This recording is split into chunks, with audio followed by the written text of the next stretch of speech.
Démocratique et social européen. Vous avez la parole. Merci, Monsieur le Président. Monsieur le Ministre, mes chers collègues, au nom du groupe RDSE, je souhaite saluer l'excellent travail de nos collègues Laurent Lafon et Jean-Yves Roux dans le cadre de la mission d'information sénatoriale sur les nouveaux territoires de l'éducation. Sur les 15 préconisations du rapport, je tiens aujourd'hui à mettre en lumière la problématique de la définition des zones prioritaires d'éducation. Ces zones dites REP ou REP+, répondent à 2 critères cumulatifs.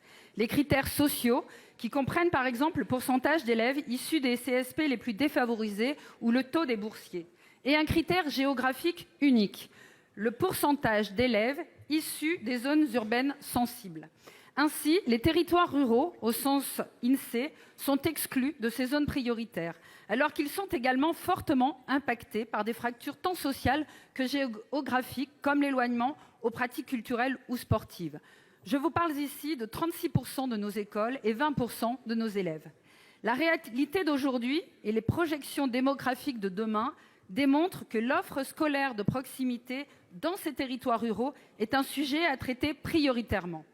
Je vous propose donc de ne pas attendre, Monsieur le Ministre, pour faire évaluer les propositions de nos collègues aux fins de les appliquer.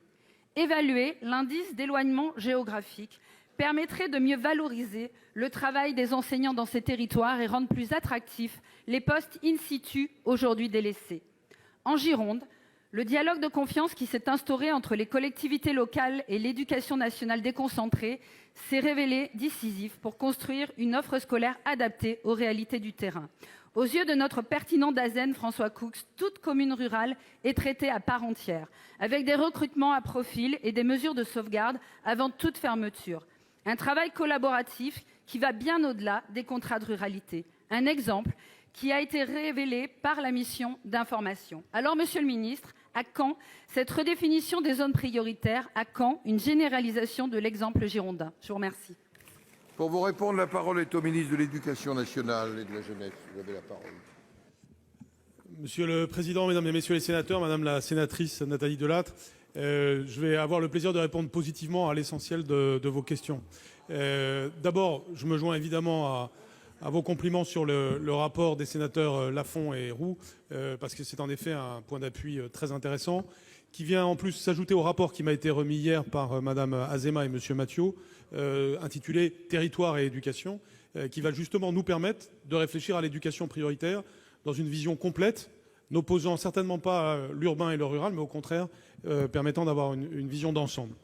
Vous avez raison, jusqu'à présent l'éducation prioritaire repose peut-être sur des critères qui ne permettent pas de toucher l'ensemble des élèves défavorisés de France, et nous devons donc la faire évoluer pour que ce soit plus dynamique, plus efficace et plus juste en fait.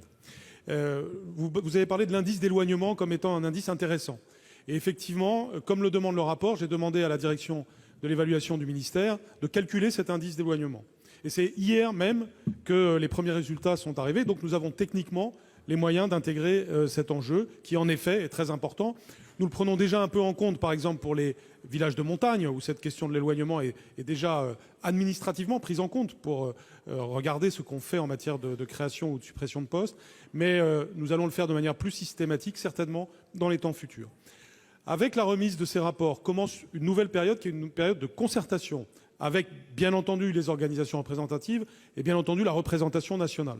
De sorte qu'en effet, nous allons pouvoir prendre en compte les éléments du rapport de messieurs les sénateurs Lafon et Roux, et que nous allons pouvoir travailler tous ensemble sur cette vision complète. D'ores et déjà, je tiens à dire que nous faisons très attention à la ruralité, notamment au travers des conventions ruralité et du travail du sénateur Durand.